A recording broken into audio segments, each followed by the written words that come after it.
Hi, everybody. This is Walt Rakowicz here. Most of you know that I'm the former Chief Executive Officer at Prologis and also the author of Transfluence, a book about the opportunity that we all have to make a transformative influence on the lives of those that we serve. I'm back for another live chat today with some of the most, I think, thoughtful voices and thought leaders throughout the country, leaders that are talking about being more human and more effective in how you lead. And so I'm joined today by Steve Farber. Steve's a good friend, and I love his message. I think everybody listening in today will too. Steve's accomplishments, the author of 4 books, The Radical Leap, The Radical Edge, Greater Than Yourself, which, by the way, was a Wall Street Journal and USA Today bestseller, and Love is Just Damn Good Business, which was listed by Book Authority as one of the top business strategy books for 2020. He is the president of Extreme Leadership. He even has a hat on, I think, that says that today, or that at least has those initials. President of Extreme Leadership, founder of the Extreme Leadership Institute, an organization devoted to the cultivation and development of extreme leaders in the business, nonprofit, and educational communities. He's one of Inc.'s top 50 global leadership and management experts. He's a true thought leader, an incredibly inspirational speaker. And Steve, I just want you to know, it's great to have you on with us today. Thanks, Walt. I've been looking forward to it. Wonderful to be here with you. Great to have you on. I just want to, shoot an opening question to you. I know you live in San Diego. Yeah. And so number one, are you a Chargers fan? And number two, if you are a Chargers fan, are you bummed out that they moved to LA? So first of all, I'm really not a sports fan at all. That's not to say that I don't love sports. I just don't follow it much. So, I grew up in Chicago. So I have a soft spot for the Bears, and I was on the north side of Chicago, so I have a soft spot for the Cubs, and that's about as far as my fandom goes. So that's about it. That's great. Well, good. Let's launch into some of the kind of questions that I've got for you today. You write about having love, energy, and audacity in leadership. Yeah, and one more proof, actually. So that is what I refer to as the Radical Leap, which is also the title of my first book, and it's the what I call the Extreme Leaders Framework.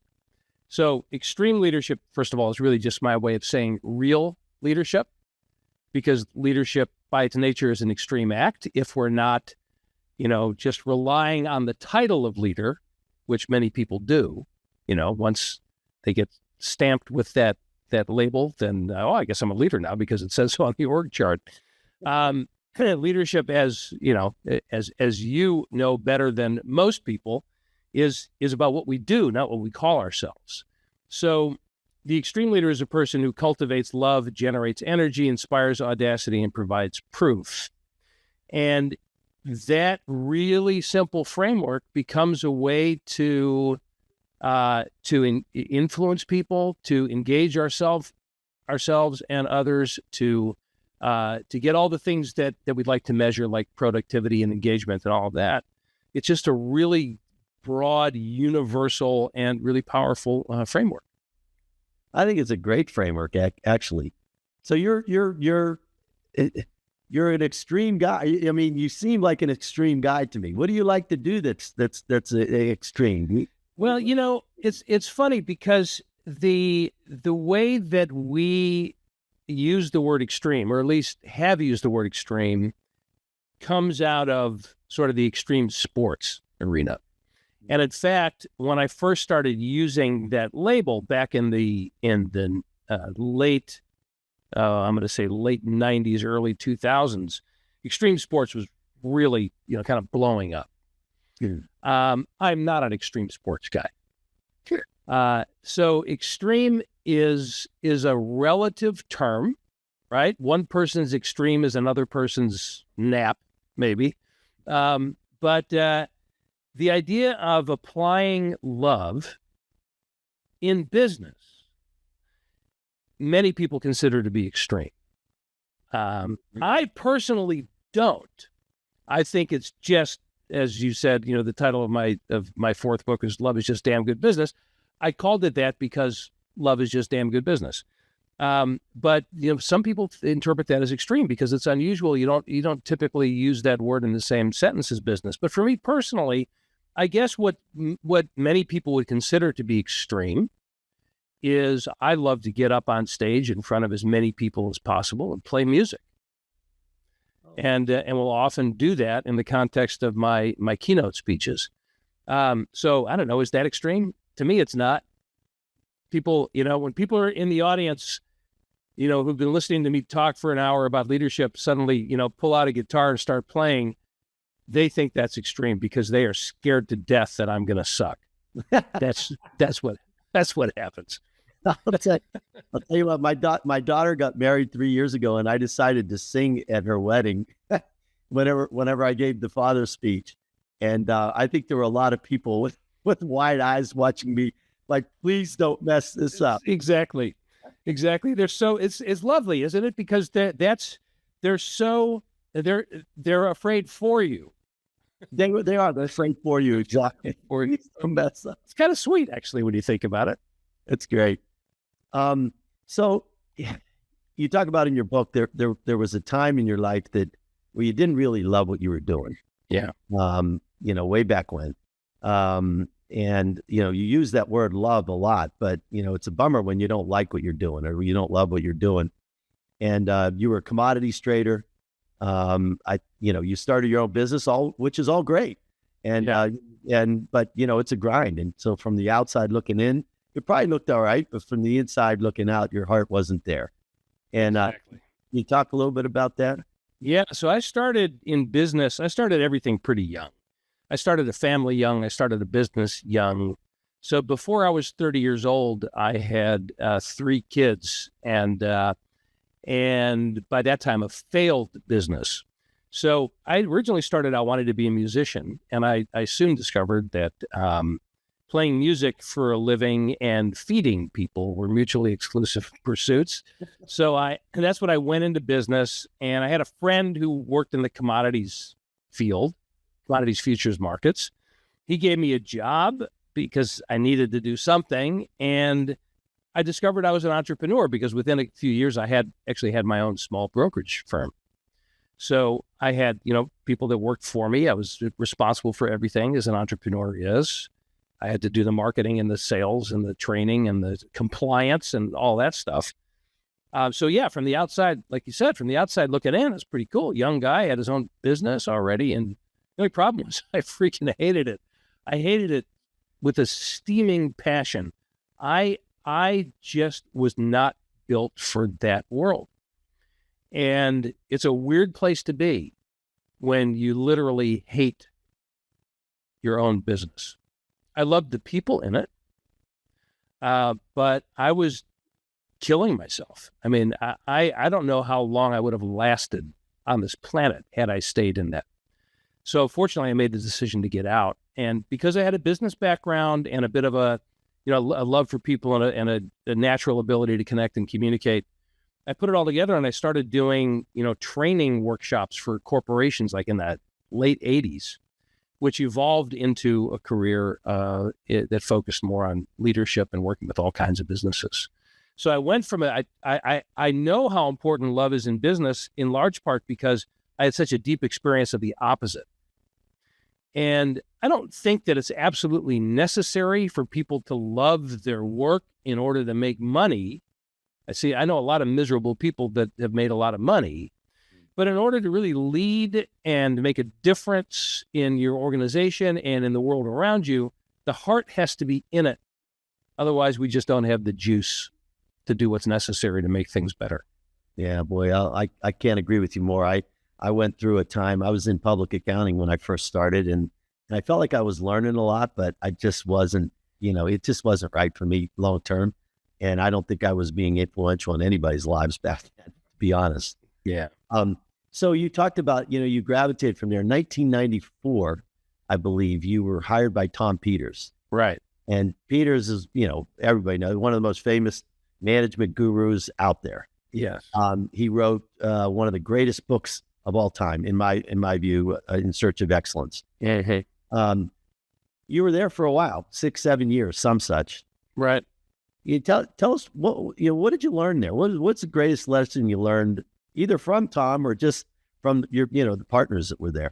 Yeah, it was a very significant part of my career.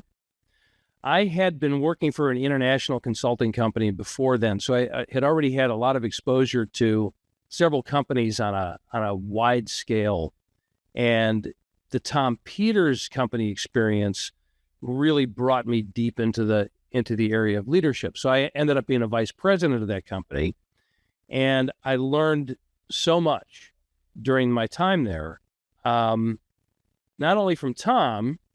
But, and by the way, when you say everybody knows Tom, that's actually not true. It used to be true.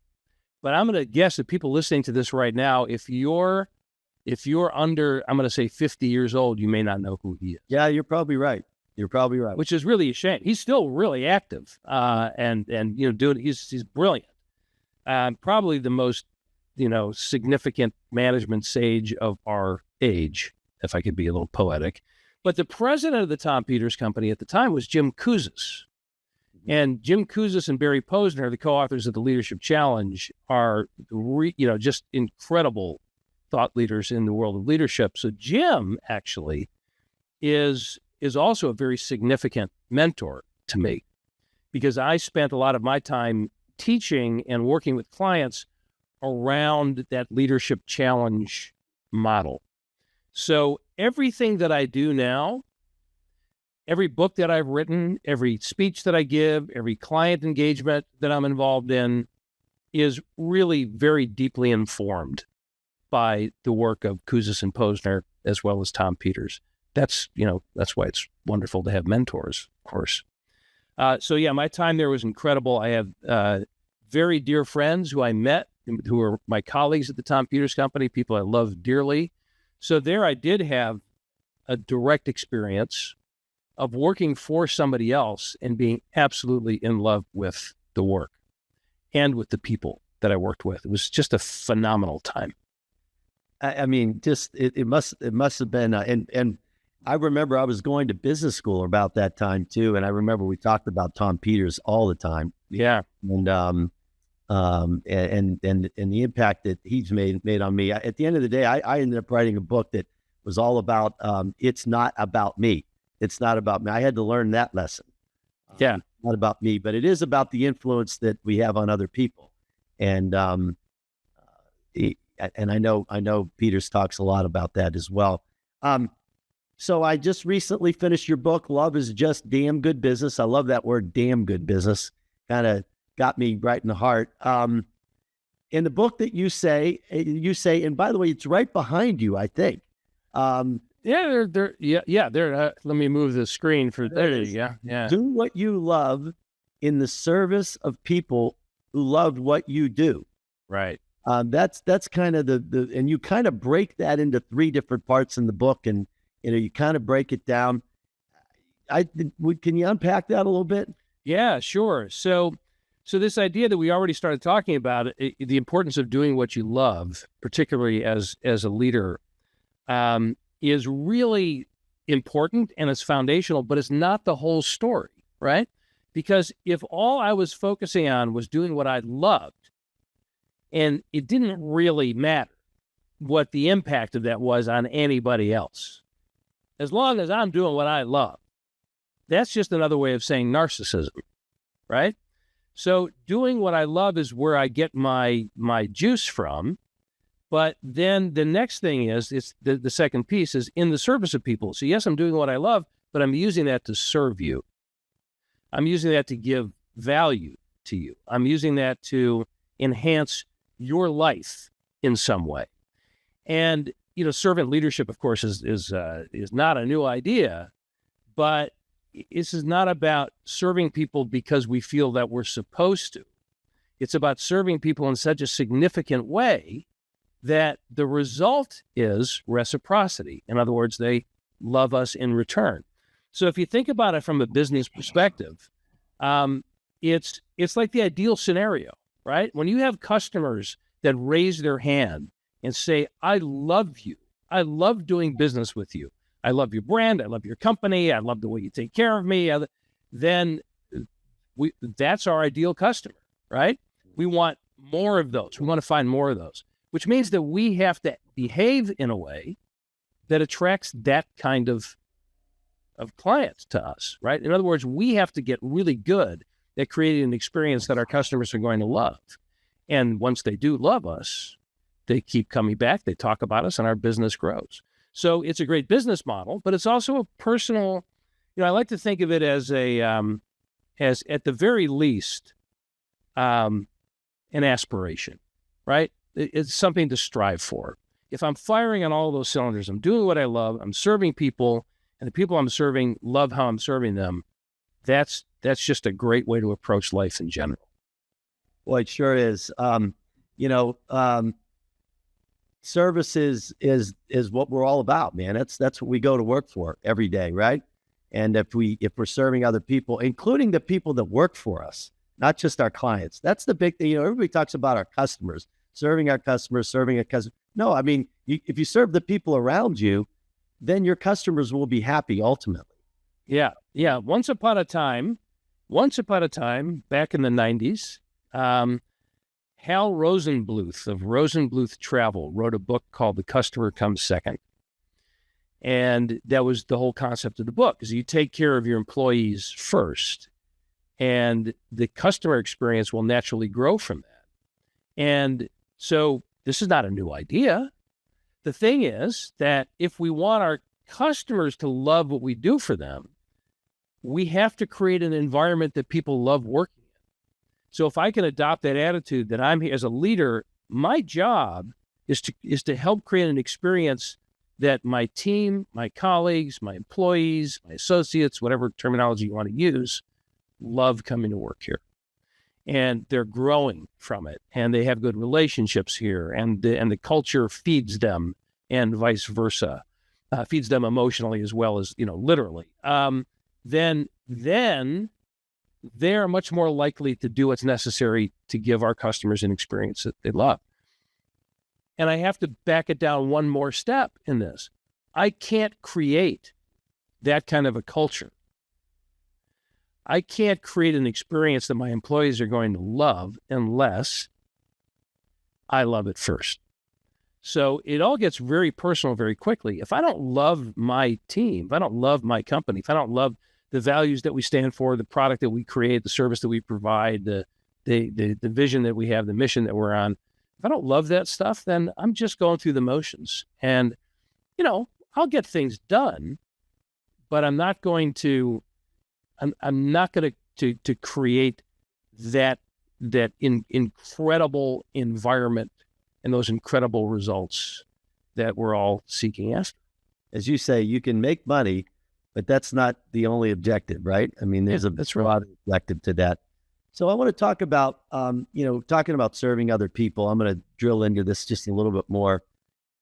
In your book, you give this example about this janitorial company, of all things. Janitorial companies, basically typically treats their employees as second-class citizens and the like, but they, how they did an amazing job of caring for their employees. And I won't go into the detail about that. It's a great story. But of all the stories that were in there about serving, the story that really hit me a lot was the one that one of your clients wrote a note to your son about you. Yeah. Hardly anybody writes notes anymore, right? That's right. I mean, they might write emails, but it's not all that typical, right? And so, can you talk a little bit about that story and talk about the impact that had on you, but also on your son? Sure. Yeah, that's so that was in my formative years at the Tom Peters Company that we were talking about a few minutes ago. I was doing a project for Consumers Energy in Michigan, and it was a long project. It was going to ended up going on for several years.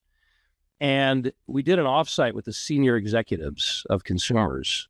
It was like a 4.5-day offsite in the wilds of Michigan in the middle of winter. So as I recall, and I had told a story about my youngest son, Jeremy, was little at the time. He was probably 5, 6 years old. And I told a story about him to the group at the beginning of the workshop. And at the end of the workshop, 4.5 days later, and it was a very intense, really great, deep kind of a thing. Carl English, who was he ran, it was T&D, transmission and distribution for the company. So one of the top 3 guys. He comes up to me and he's got this yellow legal paper in his hand. And he said, "Here, I have something." He said, "For you." He said, "Well, it's actually not for you. It's for your son. So when you get home, would you please give this to him? I want him to know what my experience was like working with you this week." So like an idiot, and I was just getting ready to go up and conduct, the last session, for the group. And like an idiot, I read the note right then. And it was beautiful. And it just goes on and on about how, your dad is such a great teacher. And if he's anywhere near as good a father as he is a teacher, you're very lucky. And thank you for sharing him with us this week. I know it's difficult for you when your dad's on the road as much as he is. And he's just beautiful like that. And so it really choked me up. And then when I got home the next day, I gave it to Jeremy. I said, "Here, somebody's got something for you." And he read it, and he was kind of chuckling and rolling his eyes. I'm thinking, I guess it didn't have quite the same impact on him as it did on me. But then I said, "Okay." He finished reading. I said, "Okay, so give it back." And he said, "No, it's my note." And so he didn't want to give it back. So what I ended up doing was putting it in the book, so you could actually read the entire note in the book. And that note, by the way, was in Jim Kouzes. I shared it with Jim Kouzes all those years ago. He put it in their book, Encouraging the Heart. So it's actually been in a couple of different books. So it's really achieved immortality. But the point is this. Here's the thing. Carl English he's retired now, but people at Consumers loved him. They loved him. And when I started to share with subsequent groups, I would occasionally, tell that story because that's one of their leaders who wrote a note to me. What I discovered was that Carl English notes were all around Consumers. And in just about every group, there was somebody who had a Carl English note. And as it turns out, what he would do is he would arrive at the office early before anybody else was there. And he took a half an hour or so every day to think about the people at Consumers that were doing great work that he knew about firsthand. And he would write them a note. Every day he would write a note. And it was his gratitude practice. And you're so right, Walt. We don't write notes anymore. Emails are fine, but emails are not, there's no DNA on an email, right? When you get a note from somebody, a handwritten note, their DNA is on there. I mean, it is tangible, concrete evidence that this person who wrote this note took a few minutes out of their day to do nothing other than think about you. Yeah. That's what it represents. And people who've gotten notes like that tend to hold on to them forever. I've met people who've held on to these personal notes, similar notes for 50, 60 years. Steve, I think at a minimum, I would say this, and I totally agree with you on the note writing. I think it's even in today's world, even if you say, okay, well, I just don't really want to write that note every day. I think at a minimum, I think it's best practice. And I've been trying to train myself to do this too, to get up every morning and write even an email of encouragement to somebody every day. Yeah. And it's amazing how many people we all know, and it's amazing how many people we interact with. And you actually can do that. Yeah. And listen, emails are great too. Texts are great. You know what else is great? Voicemails. Yeah. Oh You yeah. have a voicemail for somebody. Oh my gosh! They again, they can hear your voice over and over and over again. It's a wonderful thing that doesn't take any time, really. No, it doesn't. I think it's such a best practice, and whether it's a note of gratitude or a note of encouragement, either way, Yeah. something critically important, and it is a bit of a lost art today. So anyway, so I'm going to change subjects a little bit and go into the COVID world. Yeah. When I led a team abroad, I got to tell you, I found it tough to really manage remotely. I found it tough, especially if I wanted to be a servant leader. How do you be a servant leader when you can't see somebody and you're not seeing somebody every day and the like? And I think a lot of businesses, a lot of leaders, managers are struggling with this today because they actually can't see people. I mean, I see you and the like, but it's not like I'm next to you day to day, Right. and so, and especially in this COVID environment. And so, do you think it's harder to be a servant leader? Do you think it's harder to serve other people in this environment? Well, I think that, first of all, let's acknowledge nothing will ever take the place of face-to-face, being in the same room, breathing the same oxygen, sitting down, having a meal together or a cup of coffee, bumping into each other in the hallway. That's always the ideal scenario. But even before COVID, this was a challenge for a lot of people because companies were becoming more and more virtual and spreading out all over the world. So this is not a new challenge. It's the immenseness of it that's new. It's the fact that we're all having to figure this out. That virtually everybody went virtual. At least for a time. I mean, people are some places starting to come back together, but it's still this is a part of our lives now and will forever be. So let's acknowledge that it's always going to be inherently challenging to connect with people who are not physically present with you. So what that means to me is we have to do even more to go out of our way to connect. We can't rely on just hanging out with somebody and reading each other's body language and having a drink together. So that means some of the things that we were doing in the beginning of COVID, I think are really wonderful. Like, people started to have virtual happy hour, virtual hangouts. Let's just get together and hang out and let's play a game, introduce me to your pet, and ironically, I've had several people tell me that they got to know people on their teams better than they had when they were in the office all day, simply because they were sitting in their living room. Right. Yep. So, you're sitting there saying, hey, is that a guitar behind you? I didn't know you play guitar. Hey, what kind of cat is that? I didn't know you had a cat. Hey, you're married. I didn't know you were married. You have kids, that kind of a thing. And which is ridiculous. I mean, we should know those kinds of things about each other, but right. Nonetheless, there's the positive side of it is we got to see a different aspect of each other's lives because of the environments that we were in.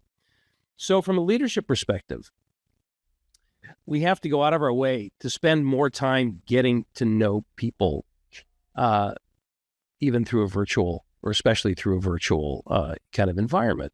So why not just take a couple of minutes every week and just have an agenda-free call, Zoom call, for example, with somebody on your team. No agenda. We're just going to hang out for 5 minutes, 10 minutes, whatever it is, and just get to know each other. Because what happens is we tend to project our experience on everybody else.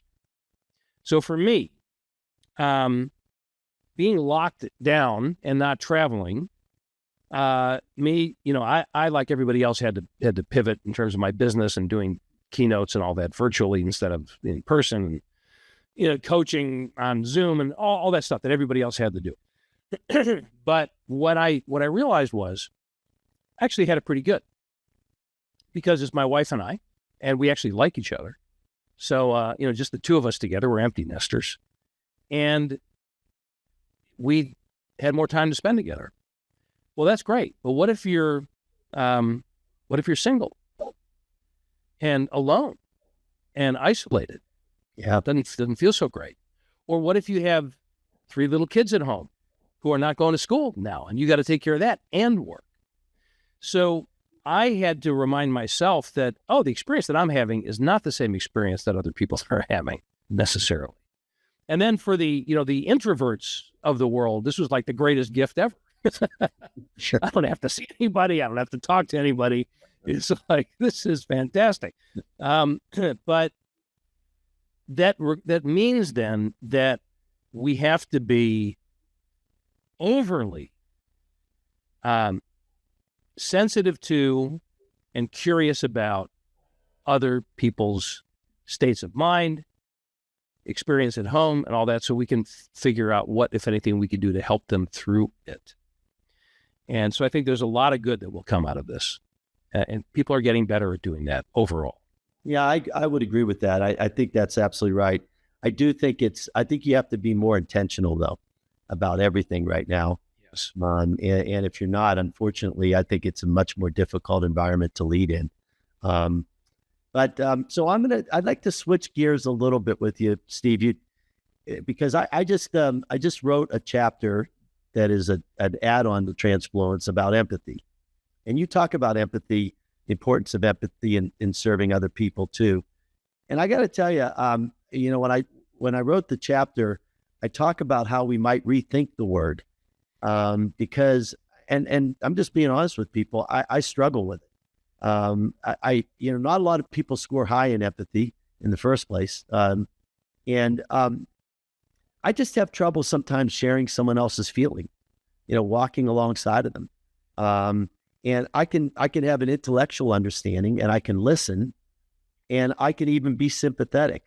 But sometimes it's really hard to walk alongside of somebody. I mean, truly walk alongside, which is really the definition of it in leadership. And I write about it just candidly.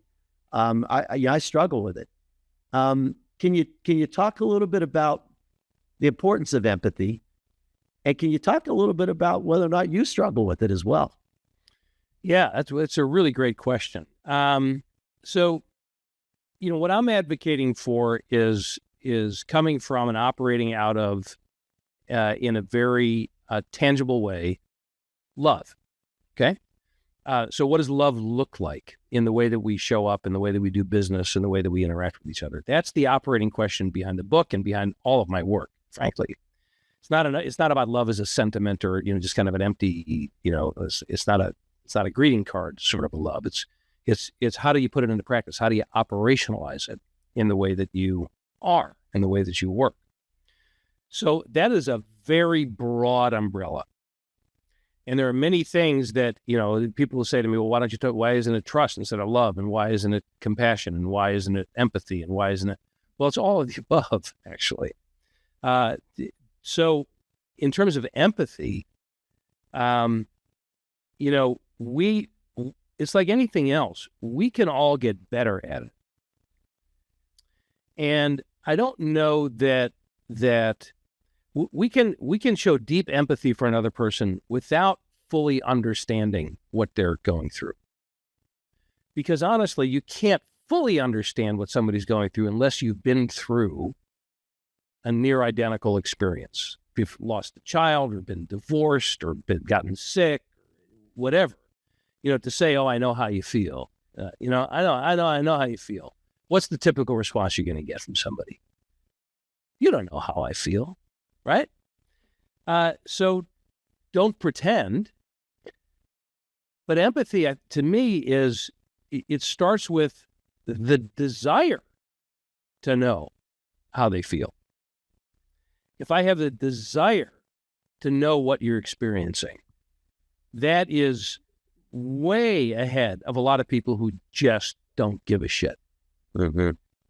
So I think we need to give ourselves, I was going to say, give ourselves credit for it, but at least they acknowledge that we have that desire, cultivate that desire.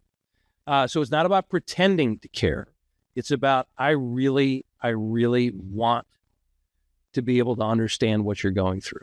That in and of itself, to me, is empathy, because the only way for me to understand it is to walk side by side with you and hear your story. If I can hear your story, then I can find something in my life, in my story, that relates to that. That's why we love listening to each other's stories, because it resonates with us somehow. And the more we get, we can do that, the better we're going to get at empathy. So Walt, for you to say, you can be better at it, and and there's a sense of by now I should be better at this, but I mean, come on, man. It's just the fact that you're struggling with that, you want to be better at it, is pretty cool. Because most people, like I said, don't even care to do that. No, I think that's right. And I think it does start with listening. I really do. And wanting to walk side by side. Yeah. I just want everybody to acknowledge the fact that you can't always perfectly do that. And I've seen a number of different situations with that. And people loosely talk about that word, but they don't always talk about the challenges associated with really being good at that. All of this stuff is really easy to talk about. Oh, it is, but it's really hard to put in practice. Yeah. All right, so I have two more questions for you, and then we'll wrap up. The first is that and this is just coming from me. This is not from your book. This is kind of my way of thinking, but I kind of think effective leaders, the best leaders, not only have a big vision, but they're really good at the small things. They're good at doing the little things that show people that they care. Yeah. And sometimes it seems like doing the small things as a leader really do build up to performance over time, and people want to kill to work for you, and those sorts of things. And so, Steve, do you have any practices, or have you seen leaders that are out there that do the small things right? Just kind of curious.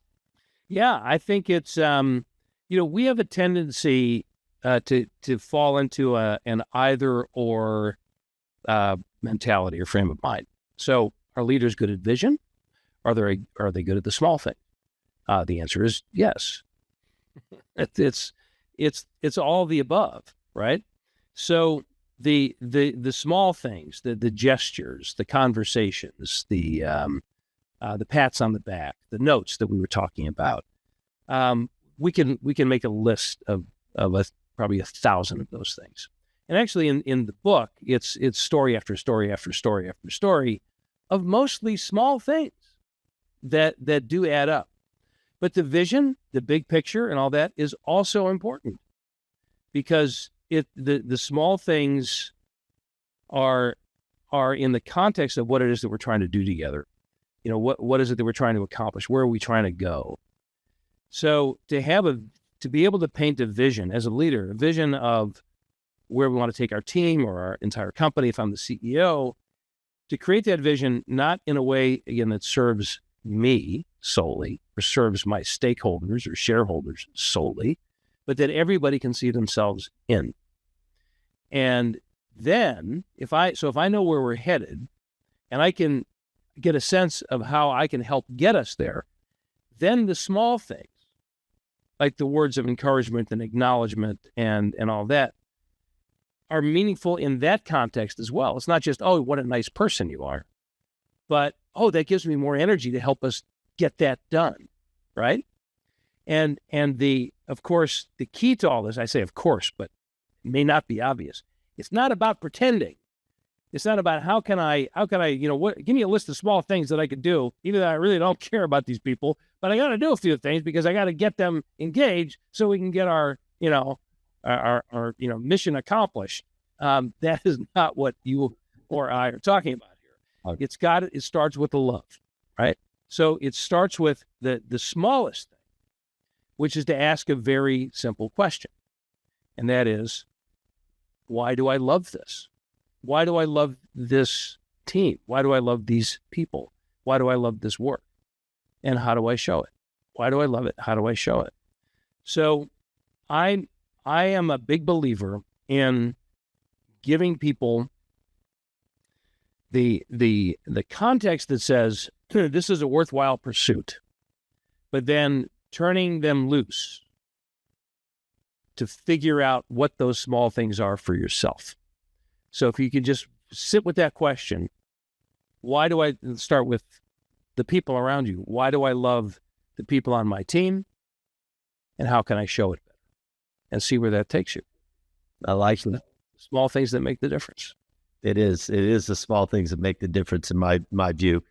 And I'm going to ask you one more question. Speaking of all of that and speaking of love, what are you most grateful for? For me, it always comes down to friendships. There is no greater joy for me than hanging out with people that I love. So when I say friendships, I include family in that, because it's a similar kind of a dynamic to me. I mean, the people that I enjoy being around, and that's why COVID was really difficult. There was for a lot of people is that we were separated from our friends. For me personally, the first time I was able to get together with friends who lived like 2 blocks away from me and hug them was a great moment, because we hadn't done that for so long. So I'm most grateful for the friends in my life, and I'm grateful for the fact that I have many of them. And I have many friends and of a wide variety. And every so often, we haven't done it for a while because of COVID, but we put on an event here in San Diego called the Extreme Leadership Experience. And I invite speakers who are simpatico with whose work is simpatico with mine.